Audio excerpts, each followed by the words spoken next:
Hello friends, कैसे हैं आप लोग के अपने ही चैनल में एक बार फिर से स्वागत है। दोस्तों, आज के वीडियो में हम लोग बात करने वाले हैं। नव भारत टाइम्स ने शिक्षा मंत्री से साक्षात्कार किया है, उनका इंटरव्यू लिया है और इंटरव्यू के माध्यम से शिक्षा व्यवस्था और शिक्षकों को बहाली की प्रक्रिया को लेकर तमाम ऐसे प्रश्न किए हैं जिनके प्रश्नों का जवाब हम लोगों का भी इंतज़ार है उनका जवाब क्या है। तो आइए देखते हैं कि शिक्षा मंत्री ने क्या कुछ कहा है, प्रश्नों का क्या जवाब दिया है, क्योंकि इनके प्रश्न जो पूछे गए हैं नव भारत के टाइम्स से उनके द्वारा, वही प्रश्न हम लोगों का भी है। तो देखते हैं क्या कुछ पूछा गया है। आपने देखा कि कल STT 2019 के जो बाकी 3 विषयों का रिजल्ट के लिए था, उसके लिए ट्विटर कैंपेन चलाया गया था। बहुत अच्छा उसका रहा परफॉर्मेंस, लाखों लोग उस पर पार्टिसिपेट किए, ट्वीट किए हैं। देखते हैं। अब सरकार पिछले दिनों भी बोल रही थी कि 1 सप्ताह के अंदर रिजल्ट आ जाएगा और जुलाई में, जैसा कि हम लोग जानते हैं, स्कूल खुलने वाला है। देखते हैं नव भारत टाइम्स के क्या सवाल हैं और हमारे जो शिक्षा मंत्री उनके क्या जवाब दिए गए हैं। यहाँ पे आप देख सकते हैं नव भारत टाइम्स का ये ऑफिशियल वेबसाइट है, आप भी वहाँ जाकर देख सकते हैं। एक्सक्लूसिव इंटरव्यू उन्होंने क्या कुछ प्रश्नों के जवाब दिए हैं कि कोरोना से अगर हालात यूं ही सुधरे तो बिहार के छात्र जुलाई से जा सकेंगे अपने विद्यालय, अपने कक्षा।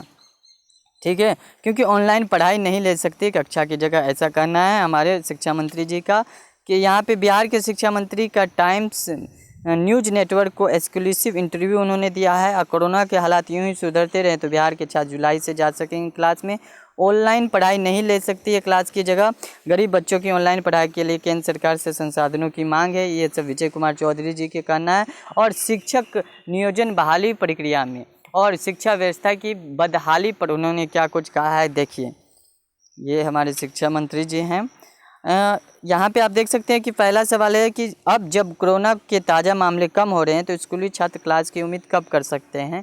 पहला सवाल था, उन्होंने बड़ी अच्छे से जवाब दिया कि मौजूदा रुझान जारी रहा तो जुलाई से शैक्षणिक संस्थान अपनी सामान्य क्लास फिर से शुरू कर सकते हैं, हालांकि उन्हें कोविड सुरक्षा प्रोटोकॉल का कड़ाई से पालन करना होगा।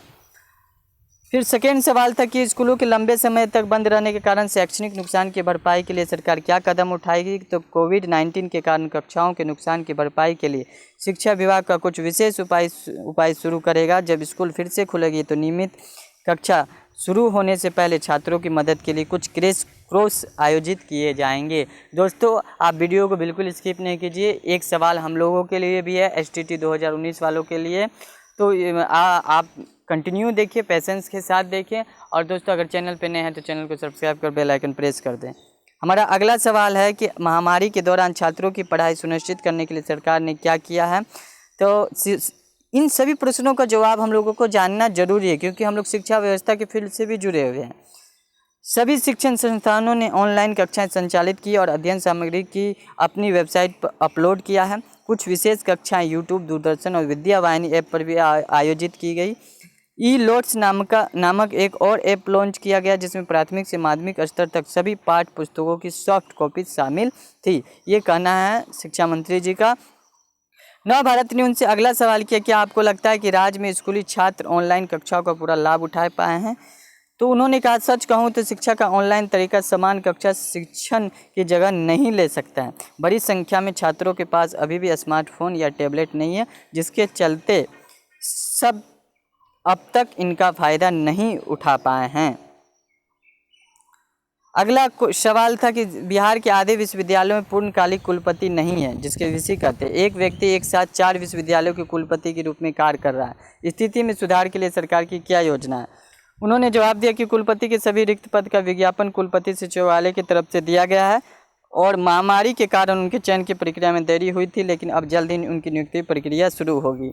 जल्द ही, ये तो वर्ड अच्छा है, फेमस से टैगलाइन है। अगला सवाल देखिए क्या है। दोस्तों, ये सवाल है इम्पोर्टेंट हम लोगों के लिए। सवाल है, शिक्षण संस्थान शिक्षकों की भारी कमी का सामना कर रहे हैं, क्या रिक्त पदों पर नई नियुक्तियाँ की जाएगी।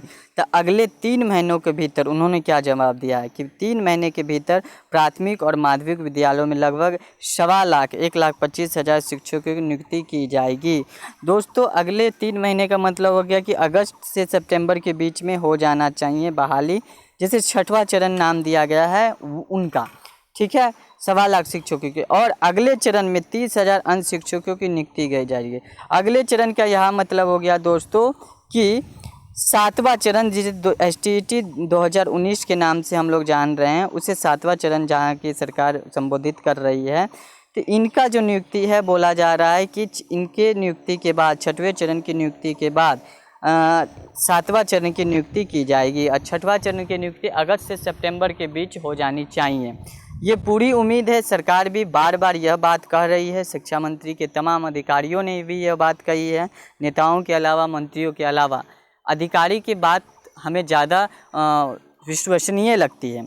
इसके अलावा बिहार राज्य, आपको बता दें दोस्तों, यहाँ पे कंफ्यूज मत होइएगा, 30,000 उन्होंने यहाँ बोला है, तो आप कंफ्यूज होते होंगे कि आपको तो 37,000 है STET 2019 में, तो STET 2019 की ही बात कर रही है, 37,000 की ही बात हो रही है यहाँ। और उन्होंने ये कहा कि इसके अलावा बिहार राज्य विश्वविद्यालय सेवा आयोग की तरफ से कॉलेज और विश्वविद्यालयों में सहायक प्रोफेसरों के 4,500 से अधिक पदों का विज्ञापन दिया है। जहां तक विद्यालयों में गैर शिक्षण कर्मचारियों की कमी का सवाल है, सरकार ने उनकी नियुक्ति के लिए एक अलग आयोग का गठन करने का फैसला पहले ही ले ली है। तो ये थी विश्वविद्यालयों से संबंधित बात, STET 2019 से संबंधित, साथ ही साथ 6वां चरण से संबंधित न्यूज़ थी। दोस्तों, अगले STET 2019 के जो 3 सब्जेक्ट का रिजल्ट है, 1 सप्ताह में पूरी उम्मीद है आने की। अगर नहीं आएगी तो इसके पीछे हम लोगों को लगे रहना है। कैंपेन, आंदोलन, जिस माध्यम से अपने आवाज़ को उठा सकते हैं उठाएंगे, और 3 विषयों का रिजल्ट लेकर नियुक्ति की प्रक्रिया चालू करने के लिए सरकार को मजबूर करेंगे। दोस्तों, मिलते हैं नेक्स्ट वीडियो में नेक्स्ट अपडेट के साथ। तब तक हमारे चैनल पर बने रहिए। धन्यवाद।